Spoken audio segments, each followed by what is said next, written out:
बहुत यंग लोग हैं, सफलता के पीछे लगे रहो। एक रात वाली सफलता अलग होती है, वो किसी रात चुपचाप इधर से भी इधर भी हो सकती है। आजकल बहुत 2 मिनट वाला चक्कर आया, जब सीएम मैगी आ गया था। जय हिंद साथियों, स्वागत है आप सभी का एक बार फिर से Kumar Gaurav current affair class notes में। और आज आप सभी के लिए मैं लेकर आया हूं 23 दिसंबर 2022 के top most current affair class notes, जिसमें सर ने आपको कुछ टॉपिक कराए थे ललन टॉप के स्थान पर, तो उन सभी को मैं एक जगह आपके लिए लेकर आया हूं, जिसमें आपके प्रमुख निधन भी होंगे। ठीक है, स्टैचू से संबंधित सारे क्वेश्चन मैंने बनाए हैं आपके लिए, और प्रमुख उत्सव भी इसमें शामिल किए हैं, और इसके साथ साथ आपके खेल पुरस्कारों को भी मैंने शामिल किया है। तो सभी साथी पेशेंस के साथ देखते रहना वीडियो को। और इसके साथ में मैंने कुछ ललन टॉप प्रश्न मैंने बीच बीच में लिख भी दिए हैं, उनको भी आपको बताऊंगा, और जो करंट अफेयर के रिलेटेड क्वेश्चन होंगे उनको भी मैं बताऊंगा। तो पूरी वीडियो को आप शिद्दत के साथ देख लेना, एक ही वीडियो से आपके बहुत सारे क्वेश्चन मैं सॉल्व कराने वाला हूँ। क्वेश्चन नंबर फर्स्ट है आपका, मंगल ग्रह पर पाई जाने वाली चट्टानों के नमूने भेजने वाला पहला अंतरिक्ष यान बना है। तो आप सभी को पता है कि अमेरिका के द्वारा एक अपना मंगल ग्रह पर मिशन भेजा गया था, उसका नाम था परसिवेंस रोवर भी भेजा गया था, जैसे हम रोवर के नाम से भी जान सकते हैं। और ये भेजा था अमेरिका ने। तो अमेरिका के जो परसिवेंस रोवर है, इसके द्वारा मंगल ग्रह पर पाई जाने वाली जितनी भी जो चट्टान हैं उनके नमूने भेजे हैं, और इसी वजह से ये चर्चा का विषय बना हुआ है पुनः से। ठीक है, याद रखना अमेरिका। और राजधानी यहाँ की क्या है? वाशिंगटन DC है। प्रेसिडेंट यहाँ के जो बाइडन है, और वाइस प्रेसिडेंट है आपकी कमला हैरिस। हालांकि अभी मैं और आपको बहुत सारी बातें बताऊंगा अमेरिका से संबंधित, तो आप पेशेंस के साथ देखते रहना वीडियो को बस। जैसे मंगल पर जाने वाले आपके कुछ अन्य मिशन भी हैं, उनको देख लेते हैं। जैसे भारत का मंगलयान, जो भारत विश्व का ऐसा पहला देश था जो पहली बार में ही सफल हो गया था मंगल पर पहुँचने के लिए, और ये गया था आपका PSLV C-25 से। तियानवेन फर्स्ट ये चीन का है, आप सभी लोग याद रखना। होप मिशन ये UAE का है, ये भी मंगलयान से संबंधित है। और एक था आपका परसिवेरेंस रोवर, ये अमेरिका का था। बात आई है मंगल की, तो कुछ मंगल संबंधित क्वेश्चन देख लेते हैं। जैसे मंगल का रंग कैसा है? लाल रंग का है। ठीक है, आप सभी को बताया आयरन ऑक्साइड की अधिकता के कारण इसका रंग लाल है, आयरन ऑक्साइड के कारण। और इसके 2 उपग्रह हैं जो काफ़ी छोटे उपग्रह हैं, डीमोस और फीबोस। इस पर मेथेन गैस के बादल पाए जाते हैं, यानी CH4 के यहाँ पर बादल पाए जाते हैं। और मंगल और बृहस्पति के मध्य जो एक पेटी पाई जाती है उसे बोलते हैं क्षुद्र ग्रह पेटी। तो ये भी आप सभी लोग पॉइंट याद रखना कि मंगल और बृहस्पति के मध्य जो पेटी पाई जाती है क्षुद्र ग्रह पेटी, उसे क्षुद्र ग्रह पेटी कहा जाता है। अगर हम सूर्य से क्रमानुसार देखें कौन कौन से हमारे ग्रह पड़ते हैं, तो सबसे पहले हमें आप सभी को बताया कौन सा पड़ता है? शुक्र आपका पड़ता है। उसके बाद आपका माफ़ करना, पहले आपका बुध पड़ता है। ठीक है, उसके बाद आपका शुक्र पड़ता है। शुक्र के बाद अपनी पृथ्वी पड़ती है, और पृथ्वी के बाद पड़ता है मंगल, मंगल के बाद पड़ता है बृहस्पति। तो ये क्रम है, और इसके मध्य में यहाँ पर आपकी क्षुद्र ग्रह पेटी पाई जाती है। अब देखिए, अमेरिका की बात आई थी, तो अमेरिका संबंधित कुछ क्वेश्चन जान लीजिए आप सभी लोग। जैसे कि अमेरिका की खोज आप सभी को बताया कोलंबस ने की थी, और अमेरिका की राजधानी है वाशिंगटन DC। किस नदी के किनारे है ये वाशिंगटन DC आपका? तो पोटामैक नदी के किनारे। यहाँ की मुद्रा क्या है? डॉलर है। सबसे ऊंची चोटी कौन सी यहाँ की? माउंट मैकिनले, जिसे माउंट डेनली के नाम से भी जानते हैं।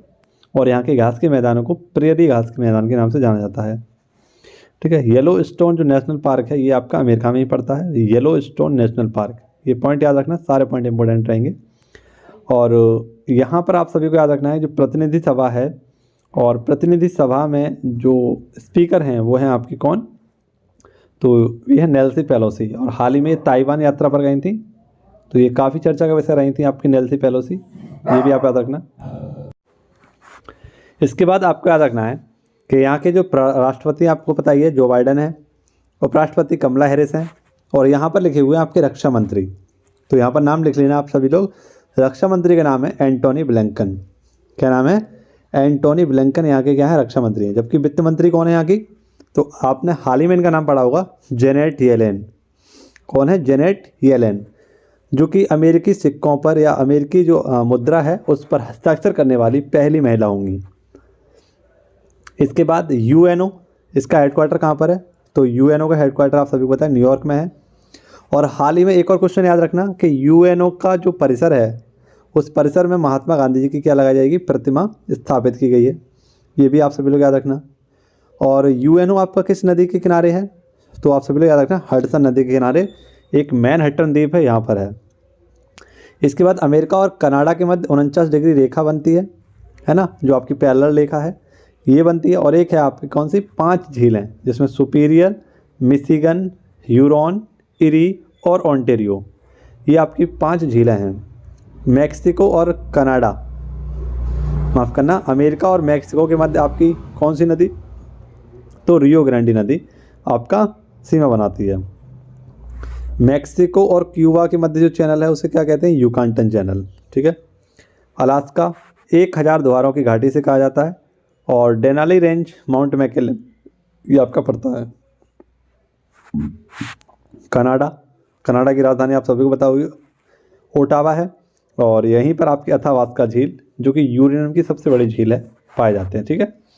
ये भी आप सभी लोग याद रखना, यहाँ पर यूरेनियम सबसे ज़्यादा पाया जाता है अथावास्का झील में। ये आपका उत्तरी अमेरिका में पड़ता है, इसलिए मैंने यहाँ पर कनाडा को भी आपको समझाने की कोशिश की है। तो आई होप आपको सारे क्वेश्चन समझ में आए होंगे और मेरे हिसाब से अमेरिका से संबंधित आपके सारे क्वेश्चन रिवाइज भी हो गए होंगे। तो चलिए आगे बढ़ते हैं और देखते हैं अगला क्वेश्चन। तो जो भी मैंने एफर्ट अपने लगाने की कोशिश की है, ठीक है, जैसे आपको पता ही है कि सर ने क्वेश्चन कराने के बाद आपके लिए कुछ लिस्ट बनाई थी, उन लिस्टों के आधार पर आपको क्वेश्चन कराए थे। तो वो मैं लिस्ट आपको बाद में कराने वाला हूँ और जो आपके क्वेश्चन है करंट अफेयर के उनको कराऊंगा और मेरी तरफ से जो एफर्ट मैंने लगाया है उसको मैं आपको कराऊंगा। क्वेश्चन नंबर 2 है आपका और इसमें पूछा गया है अर्बन 20। तो अर्बन 20 इसे हम U20 के नाम से भी जान सकते हैं। U20 ये कार्यक्रम आपका चलाया गया है अहमदाबाद में, इसको शामिल किया गया है, ठीक है। और याद रखना इसका जो आयोजन होगा वो 1 दिसंबर से 2022 से लेकर नवंबर 2023 तक होगा और इसमें कई सारे शहरों को शामिल किया जाएगा, जिसमें से आपका पहला अहमदाबाद शामिल हो चुका है। यहीं से इसे स्टार्ट किया गया है। किसके द्वारा, तो आवास एवं शहरी ग्राम मंत्रालय, है ना, आवास एवं शहरी कार्य मंत्रालय, इसके द्वारा इसे स्टार्ट किया गया है। C40 जिस प्रकार से आपका U40 यानी अर्बन 20 है ना, इसी प्रकार से आपका C40 ये क्लाइमेट संबंधित है और इसमें 40 शहरों को शामिल किया जाएगा। इसमें कौन कौन से शामिल हो चुके हैं, तो अहमदाबाद, चेन्नई, जयपुर, दिल्ली, बेंगलोर, ये शामिल हो चुके हैं आपके, ठीक है। अब देखिए बात करते हैं कुछ सम्मेलनों की, जैसे G20 2020 की बैठक हुई बाली इंडोनेशिया में और 2023 की भारत में होने वाली है। G7 की बैठक आपकी जर्मनी में हुई थी। क्वाड की बैठक आपकी टोक्यो जापान में हुई थी। बिम्स्टेक की बैठक कोलंबो में हुई थी। ब्रिक्स की बैठक आपकी चीन में हुई थी। GST परिषद की बैठक चंडीगढ़ में हुई। मोबाइल कांग्रेस की बैठक स्पेन में हुई। COP 15 ये आपका बायोडाइवर्सिटी संबंधित है, मॉन्ट्रियल कनाडा में हुआ। COP 27 आपका मिस्र में। COP 26 आपका ग्लासगो में। और एक क्वेश्चन याद रखना, ये इंपॉर्टेंट है काफ़ी ज़्यादा, सुपर ऐप। तो सुपर ऐप आपका किसने लॉन्च किया था, टाटा ने, ठीक है। ये मल्टी आपका ऐप है जिसमें बहुत सारे ऐपों को मिलाकर एक ऐप बनाया गया और उसको बोला गया सुपर ऐप। तो किसके द्वारा, टाटा के द्वारा इसे, ठीक है। अगले क्वेश्चन की ओर बढ़ते हैं और देखते हैं अगला क्वेश्चन क्या कह रहा है हमारा। स्कॉर्पियन पनडुब्बी को भारतीय नौसेना में शामिल किया गया।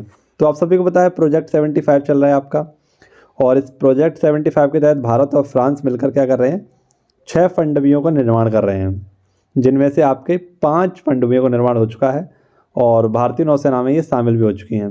जैसे कलवरी है, खांडेरी है, करंज है, बेला और बागीर, ये 5 आपकी शामिल हो चुकी हैं। अब एक बची है केवल बागसीर, ठीक है। तो आप सभी लोग याद रखना ये बागीर आपकी शामिल हो चुकी है और निर्माण इसका हुआ था मजगांव डॉकयार्ड लिमिटेड, जो कि आपका मुंबई महाराष्ट्र में है, ठीक है।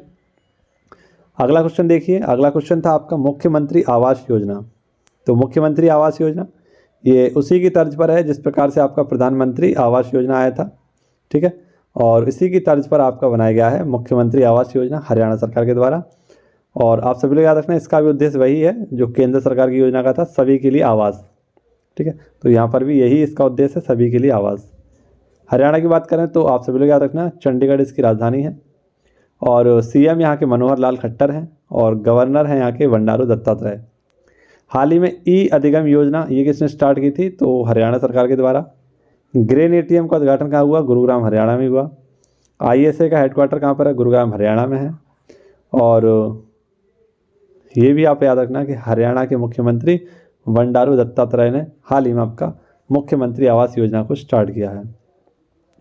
अब अगला क्वेश्चन आपके लिए अति महत्वपूर्ण है जो मैं आपको कराने जा रहा हूँ, ये वाला। इसमें आपके कुछ महत्वपूर्ण दिवसों के बारे में आपको जानकारी दूंगा। क्वेश्चन नंबर 5 है आपका, यूएन द्वारा, किसके द्वारा, यूनाइटेड नेशन के द्वारा मानव एकता दिवस ये कब मनाया जाता है। हालांकि आप सभी को पता होगा कि एकता दिवस कब मनाते हैं, वो आपका 31 अक्टूबर को मनाते हैं, लेकिन इसमें अगर मानव जोड़ दिया जाए और पूछा जाए आपसे मानव एकता दिवस कब मनाते हैं, तो ये आपका 20 दिसंबर को मनाते हैं। 2005 में यूएनओ के द्वारा इसकी घोषणा की गई थी कि हम प्रत्येक 20 दिसंबर को क्या मनाएंगे, मानव एकता दिवस मनाएंगे। इसकी थीम क्या है, अनेकता में एकता इसकी थीम है। अब कुछ दिवस आपको मैं कराता हूँ, जैसे कि राष्ट्रीय एकता दिवस 31 अक्टूबर को सरदार वल्लभ भाई पटेल की जयंती पर मनाते हैं, क्योंकि सरदार वल्लभ भाई पटेल का जन्म 1875 में 31 अक्टूबर को ही हुआ था। तो उन्हीं की जयंती के लिए हम एक राष्ट्रीय एकता दिवस मनाते हैं। एकता दिवस इसलिए मनाते हैं क्योंकि भारत का एकीकरण करने में इनका बहुत ही महत्वपूर्ण योगदान था। ठीक है, जूनागढ़ जैसी आपकी जो रियासतें थी इनको भारत में मिलाना, जम्मू कश्मीर जैसी रियासतों को भारत में मिलाना, हैदराबाद जैसी, इन सभी रियासतों को भारत में मिलाने के लिए, एकीकरण करने के लिए इनका अहम रोल था। ठीक है, और इसके साथ साथ इनकी बहुत ही बड़ी प्रतिमा एक लगी हुई है आपकी गुजरात में, जिसे हम स्टैचू ऑफ यूनिटी के नाम से जानते हैं। तो आज जितने भी यूनिटी हैं उन पर हम बात करेंगे, एक नज़र डालेंगे बहुत ही कम समय में। तो सभी साथी तैयार रहना मेरे साथ। इसके बाद विश्व मानवाधिकार दिवस, ये आपका 10 दिसंबर को। विश्व कंप्यूटर साक्षरता दिवस कब मनाते हैं, ये कमेंट बॉक्स में आप मुझे बता दीजिए। उपभोक्ता दिवस ये आपका कब मनाते हैं, 24 दिसंबर को। सुशासन दिवस 25 दिसंबर को। खेल दिवस आपका ये मनाते हैं 29 अगस्त को, मेजर ध्यानचंद की जयंती पर।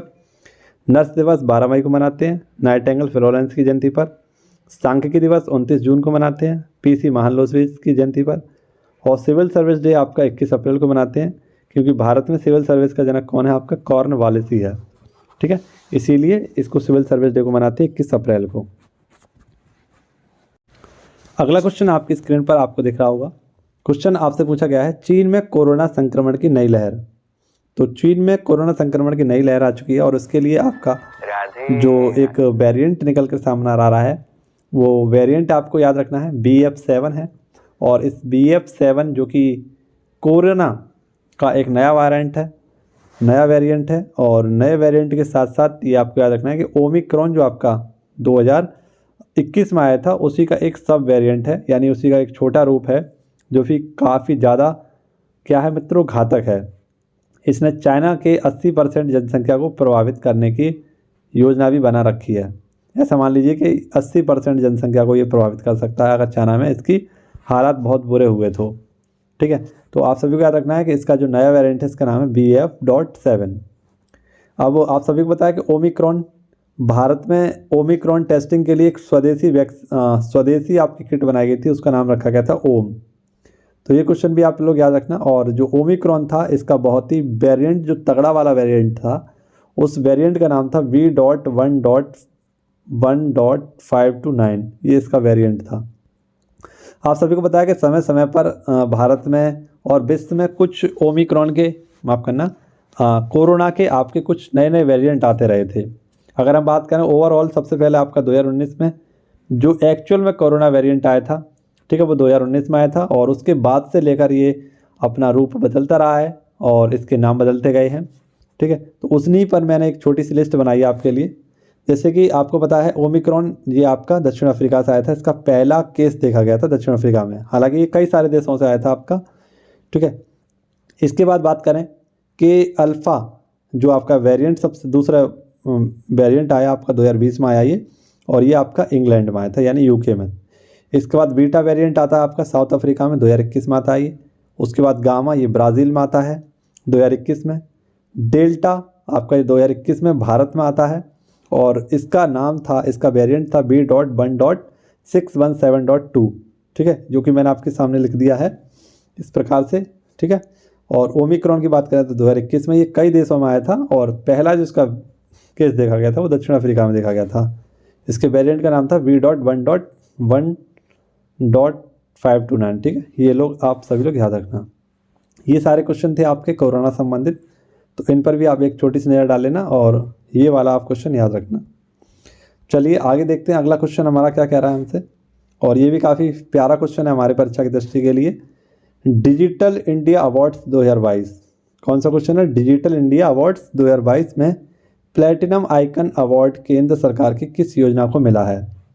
तो केंद्र सरकार की एक योजना को हाल ही में डिजिटल इंडिया अवार्ड से सम्मानित किया गया है और वो योजना है आपकी smart city mission. Smart city mission आपका जून 2015 में आया था और इसके तहत आपकी 100 स्मार्ट सिटी बनाई जाएंगी भारत में, जिसमें पहली स्मार्ट सिटी आपकी भुवनेश्वर और 100वीं स्मार्ट सिटी आपकी शिलोंग। ऐसा मान लीजिए कि स्मार्ट सिटी का मतलब क्या है, ओवरऑल अगर हम देखें तो उसे हम कह सकते हैं पर्यावरण अनुकूलन शहर। लेकिन इसमें क्या क्या खासियत होगी आपकी, इसमें आपको साइकिल ट्रैक मिलेगा, आपका जो कचरा अपशिष्ट प्रबंधन होगा उसमें सहायता मिलेगी और नवीकरणीय ऊर्जा पर ये आधारित होगा आपका जो स्मार्ट सिटी होने वाला है। ठीक है, तो आप सभी लोग याद रखना, इस स्मार्ट सिटी योजना को आपका डिजिटल इंडिया अवार्ड 2022 से सम्मानित किया गया है। अगला क्वेश्चन आपका अगर देखें तो क्वेश्चन था आपका 50 फिल्मों की सूची में शामिल भारतीय फिल्म कौन सी है? आपकी RRR यानी RRR। ये राजा मौली इसके निर्देशक थे और हाल ही में राजा मौली को न्यूयॉर्क क्रिटिक्स अवार्ड से भी सम्मानित किया गया था। अब फिल्मों की बात आई है तो मुझे बताइए, बाफ्टा फिल्म पुरस्कारों में आपका बेस्ट एक्टर का अवार्ड किसे दिया गया? ऑस्कर अवार्ड 2022 में बेस्ट एक्टर का अवार्ड किसे दिया गया? इसके बाद बताइए, आईफा अवार्ड 2022 में बेस्ट एक्टर का अवार्ड। और राष्ट्रीय फिल्म आपका जो उत्सव है ना, राष्ट्रीय फिल्म महोत्सव भी से हम कह सकते हैं, इसमें बेस्ट एक्टर का अवार्ड किसे दिया गया है? इन चारों के आंसर मुझे कमेंट बॉक्स में चाहिए आप सभी से, अगर आप सभी ने ये क्वेश्चन पढ़े हैं तो। ठीक है, और काफ़ी अच्छे तरीके से मैंने ये सारे क्वेश्चन आपको एक ही जगह कराए हैं। अगला क्वेश्चन देखिए, क्वेश्चन नंबर 9 है, खेलो इंडिया महिला टूर्नामेंट में पहली बार किस खेल को शामिल किया गया है? आप सभी को पता है कि जो आपके 5वें खेलो इंडिया यूथ गेम्स होने वाले हैं, ये आपके जो इंडिया खेलो इंडिया गेम है ये आपके होने वाले हैं मध्य प्रदेश में। आप सभी लोग याद रखना, जो 2021 में हुए थे आपके, इसमें क्या क्या नया जोड़ा गया था? तो कलारीपट्टू केरल का खेल था, मलखम्बम ये आपका मध्य प्रदेश का, गतका पंजाब का और थांगटा मणिपुर का। लेकिन जो आपका अगला वाला होने वाला है खेलो इंडिया महिला टूर्नामेंट में, इसमें शामिल किया गया आपका ट्रैक साइकिलिंग। ये स्टार्ट होगी आपके कहाँ से? पटियाला से। ठीक है, अगला क्वेश्चन ये आपके लिए काफ़ी इंपॉर्टेंट रहेगा और ये हर बार क्वेश्चन बनता है। ठीक है, और इस बार भी आपके बनने के पूरे चांस है, तो जरूर देखिए इस क्वेश्चन को आप सभी लोग। PETA people with ethic treatment के लिए आपका ये एक अवार्ड है, जो एनिमलों के साथ अच्छे से व्यवहार करता है उस व्यक्ति को ये पुरस्कार दिया जाता है और इसको हम बोलते हैं PETA person of the year. तो पैटा द्वारा दिया जाता है, इसीलिए इसको PETA person of the year के नाम से जाना जाता है। और 2022 में ये पुरस्कार आपका दिया गया सोनाक्षी सिन्हा को। ठीक है, सोनाक्षी सिन्हा आप सभी को पता है ये अभिनेत्री हैं भारतीय, इनको इससे सम्मानित किया गया है। होड़ होड़ दबंग दबंग। ठीक है, अब तो आपको याद आ गई होंगी सोनाक्षी सिन्हा, और सोनाक्षी सिन्हा तो आपको वैसे भी याद होंगी, कोई एग्जाम्पल देने की ज़रूरत ही नहीं है। ठीक है, चलिए, पीपल विद एथिकल ट्रीटमेंट के लिए ये अवार्ड दिया गया है। इसका हेडक्वार्टर कहाँ पर? वर्जीनिया USA में, और इसकी स्थापना हुई थी 1980 में। अब इसी प्रकार से कुछ पर्सन ऑफ द ईयर हैं आपके, जैसे world Press Photo of the year. तो ये काफ़ी इंपॉर्टेंट क्वेश्चन है, आपने बहुत समय पहले पढ़ा होगा इस क्वेश्चन को, कि world Press Photo of the year आपका कौन सा था? तो कमर लूप्स रेजिडेंशियल आपका रेजिडेंशियल स्कूल, इसको दिया गया था, ऑस्ट्रेलिया का था ये, इसको दिया गया था। ठीक है, World Press Photo of the Year. इसके बाद अगर आपसे पूछा Time Person of the Year कौन है, तो आपके जेलेंस्की हैं। इसके बाद world athlete of the year आपके PR सीरजेस हैं। इसके बाद world football player of the year Robert Lewandowski, और world football player of the year महिलाओं में पूछे तो वह हैं आपकी एलेक्सिया पुटेलस। लेकिन भारत की फुटबॉलर ऑफ द ईयर पूछे जाएँ तो कौन है? महिला और पुरुष, तो पुरुष हैं आपके सुनील छेत्री और महिला हैं आपकी मनीषा कल्याण। ठीक है, तो ये आपके कुछ क्वेश्चन थे जो मैंने आपको कराने की कोशिश की और आपको समझाने की कोशिश की। अब आपको उन प्रश्नों की ओर ले चलता हूँ मैं जो सर ने आपको लाइन से कराए थे। ठीक है, तो उन सभी क्वेश्चनों को मैंने भी आपके लिए लाइन से ही लिखा है, तो उन सभी को आप अपना प्यार दीजिए और देखिए मेरे साथ। तो सबसे पहले हम बात करते हैं स्टैचू पर, जो सर ने आपको स्टैचू कराए थे उन पर हम बात करते हैं। जैसे स्टैचू ऑफ यूनिटी, ये आपने काफ़ी बार पढ़ा हुआ है, 182 मीटर की है और इसको बनाने में 2400 करोड़ रुपए का खर्चा आया था। इसके बाद अगला आपका है स्टैचू ऑफ लिबर्टी। आप सभी लोग जानते हैं स्टैचू ऑफ लिबर्टी आपका न्यूयॉर्क में है और ये किससे संबंधित है? आपका स्वतंत्रता का प्रतीक है ये स्टैचू ऑफ लिबर्टी। आप सभी को पता है कि स्टैचू ऑफ लिबर्टी जो है इस पर आपका एक ताज है और इस ताज में आपकी नुकीली प्रतीक हैं, है ना। जो आपके नुकीली सात हैं वो किसका प्रतीक है? तो 7 महाद्वीपों का ये प्रतीक है। नुकीली जो ताज पर लगी हुई सुइयां हैं वो 7 महाद्वीपों का प्रतीक है। इसके साथ आपका रखना है कि स्टैचू ऑफ पीस ये राजस्थान, ठीक है। प्रधानमंत्री मोदी जी के द्वारा इसका क्या किया था, उद्घाटन किया गया था। लेकिन आपसे पूछा जाए कि जम्मू कश्मीर में जो आपका स्टैचू ऑफ पीस लगाया गया है वो उसका उद्घाटन किसने किया था? तो वो आपका किया था अमित शाह जी ने। इसके बाद आपका रखना है कि सुभाष चंद्र बोस की प्रतिमा का अनावरण कहाँ किया गया? इंडिया गेट, जो आपका कर्तव्य पथ यानी कि राजपथ था उस पर इनकी प्रतिमा को अनावरण किया गया है। स्टैचू ऑफ इक्वलिटी संत रामानुजाचार्य की है और हैदराबाद में से स्थापित किया गया है। 216 फीट की ये प्रतिमा है आपकी statue of equality. Statue of knowledge ये भी आपको याद होनी चाहिए। स्टैचू ऑफ नॉलेज आपकी बाबा साहेब भीमराव अम्बेडकर जी की है। महाराष्ट्र लातूर में ये स्थापित की गई और उनकी एक बैठी हुई प्रतिमा है जो कि 70 फीट की है, ठीक है। इसके बाद शयन मुद्रा, और ये शयन मुद्रा में आपकी गौतम बुद्ध की प्रतिमा है जो कि यानी लेटी हुई प्रतिमा है आपकी 100 फीट लंबी और 30 फुट ऊंची है। बोध गया बिहार में इसको स्थापित किया गया जाएगा। 2023 तक ये बन जाएगी। और इसके वास्तुकार का नाम याद रखना, मिंटू पॉल। कौन है भाई साहब? मिंटू पॉल। इसके बाद शंकराचार्य की प्रतिमा केदारनाथ में उत्तराखंड में लगाई जाएगी। हनुमान जी की प्रतिमा 108 फुट की है, ये मोरबी गुजरात में लगाई जाएगी। सबसे बड़ी क्राइस्ट स्टैचू बनकर तैयार होगी आपकी कहाँ पर? रियो डी जेनेरियो में। 250वीं जयंती पर राजा राम मोहन राय की प्रतिमा कहाँ पर लगाई जाएगी? कोलकाता में। और वीर दुर्गादास राठौर की एक प्रतिमा लगाई जाएगी आपके जोधपुर में। और एक और मैं यहीं पर आपको बता दूं, स्टैचू ऑफ प्रॉस्पेरिटी ये आपके कैंपगोड़ा में लगाई जाएगी, ठीक है। कैंपगोड़ा हवाई अड्डे के सामने, ठीक है, याद रखना स्टैचू ऑफ प्रॉस्पेरिटी। आगे हम बात कर लेते हैं ओणम यानी कि प्रमुख उत्सव पर। ओणम आपका केरल का है। नुआखाई आपका उड़ीसा का है।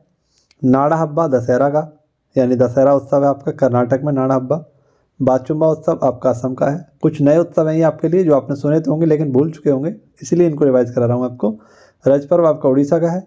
सिग्मो फेस्टिवल गोवा का है। सुनहरी धान का त्यौहार है ये। हरेली उत्सव आपका छत्तीसगढ़ का, जबकि हरेला उत्तराखंड का है। नवरोज उत्सव ये पारसियों का नववर्ष है और 16 अगस्त को मनाया गया था इस बार। नेक्स्ट आपका एप्पल फेस्टिवल ये जम्मू कश्मीर का है। नट कीर्तन महोत्सव ये मणिपुर का है। बांग्ला उत्सव ये मेघालय का है। बथुकम्बा उत्सव ये तेलंगाना का है। थाईपुसम तमिलनाडु का है। मकरविलक्कू केरल का है। हॉर्नबिल उत्सव नागालैंड का है। और लोसर उत्सव है लद्दाख का, ठीक है। अगर आपसे पूछा है लोसार कहाँ का है, लोसार तो ये आपका हिमाचल प्रदेश का है। और आपसे पूछा है लोसांग कहाँ का है, तो लोसांग ये आपका हो जाएगा सिक्किम का, ठीक है। ये भी आप सभी लोग याद रखना। आगे आपकी एक लिस्ट मैंने बनाई है प्रमुख निधनों की। इसमें मई जून जुलाई के आपके कुछ निधन हैं उनको मैं बताऊंगा। जैसे पंडित शिव कुमार शर्मा ये संतूर वादक थे आपके और पद्म पुरस्कार पद्म विभूषण से इन्हें 2001 में सम्मानित किया गया था। एंड्रयू साइमंड इनका निधन हुआ, ये ऑस्ट्रेलिया के आपके क्रिकेटर थे, ऑलराउंडर थे एंड्रयू साइमंड। इसके बाद सिद्धू मूसेवाला ये पंजाबी सिंगर थे, इनका हाल ही में गोली मारकर हत्या कर दिया गया था।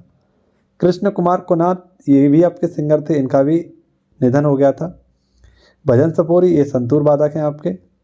नेक्स्ट वी कृष्णमूर्ति ये सेल जो मारुति उद्योग है इस लिमिटेड के अध्यक्ष थे आपके। और जुलाई में आपका बहुत ही फेमस निधन हुआ था आपका एक पालमोजी मिस्त्री, ये प्रसिद्ध कारोबारी थे। बात करूं लता मंगेशकर की, इनका भी निधन हुआ था। इसी के साथ आपको याद रखना है सिंजो आबे इनका भी निधन हुआ था, ठीक है। ये प्रमुख निधन हैं जो आपके हुए हैं, जिनमें से आपको बहुत अच्छे तरीके से जो मैंने आपको लिखे हुए हैं इन्हें याद करना है आपको, ठीक है। अगला जो आपका क्वेश्चन है ये संबंधित होगा इंडेक्सों से। तो ट्रैवल एंड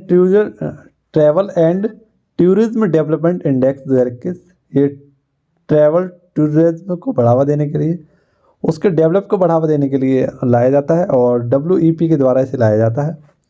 टॉप इसमें जापान है, बॉटम इसमें चांद है और 54वें स्थान पर है इसमें भारत। इसके बाद टाइम मैगजीन 2022 के 100 प्रभावशाली हस्तियों में 3 भारतीय शामिल हुई थी, करुणानिधि, गौतम अडानी और खुर्रम परवेज। विश्व वायु शक्ति सूचकांक 2022 में टॉप पर आपका कौन था? अमेरिका, दूसरे पर रूस था, तीसरे पर भारत और चौथे पर चाइना। इसके बाद जून 2022 की अगर हम बात करें तो फोर्ब्स 30 अंडर 30 एशिया लिस्ट में टॉप पर कौन था आपका? इंडिया। और सेकंड पर था आपका सिंगापुर। जबकि बात करें खिलाड़ियों टॉप पर कौन था आपका? तो मोमजी निसिया बहुत ही कम उम्र में, यानी 30 साल से कम उम्र में आपकी सबसे ज़्यादा पैसे वाली ये महिला बन गई थी आपकी फोर्ब्स के अनुसार, ठीक है। पर्यावरण प्रदर्शन सूचकांक की बात करें तो टॉप पर इस पर डेनमार्क था, सेकंड पर यूके था और भारत इस पर बिल्कुल लास्ट में आया था, यानी नीचे से टॉप था 180वें स्थान पर। Next QS world university ranking 2022 में अगर बात करें तो टॉप पर आपकी जो यूनिवर्सिटी थी मैसाचुसेट्स, ये आपकी MIT हम इसे नाम से जानते हैं, ठीक है, ये यूनिवर्सिटी थी। और नेक्स्ट वैश्विक सतत विकास रिपोर्ट में अगर बात करें टॉप पर कौन था? फिनलैंड, बॉटम पर साउथ सूडान और 121वें स्थान पर इंडिया, ठीक है। नेक्स्ट सिप्री ईयर बुक 2022 के अनुसार सबसे ज़्यादा परमाणु हथियार किसके पास हैं? तो रूस के पास 5,977, उसके बाद अमेरिका के पास 5,428, पाकिस्तान के पास हमसे ज़्यादा हैं 165 और इंडिया के पास हैं 160, ठीक है। तो ये क्वेश्चन जो थे आपके कुछ संबंधित थे इंडेक्सों से जो आपको नहीं पता होंगे और इन्हीं का मैं बार बार आपको रिवीजन पुनः से करवाऊंगा कुछ समय बाद, ठीक है। और एक और मैं आपको खुशखबरी देना चाहता हूं कि मैं पूरे साल का करंट अफेयर आप सभी के लिए तैयार कर रहा हूं, जो कि आपका बहुत ही मस्त तरीके से मैं आपको कराने वाला हूं, बहुत ही अलग और डिफरेंट टाइप से कराने वाला हूं। तो जितने भी साथी मेरे साथ इस साल अगर बने रहेंगे पूरे साल तो उनके लिए बहुत ही महत्वपूर्ण क्लास होगी, क्योंकि पूरी की पूरी एक निचोड़ क्लास में लेकर आऊँगा आपके लिए, जो आपको मैं सरप्राइज़ के तौर पर रखना चाहता हूँ थोड़ा सा, ठीक है। क्या क्या खास रहेगा वो आपको वीडियो देखकर पता ही चल जाएगा। तो चलिए मिलते हैं आपसे अगली वीडियो में। धन्यवाद। जय हिंद, जय भारत।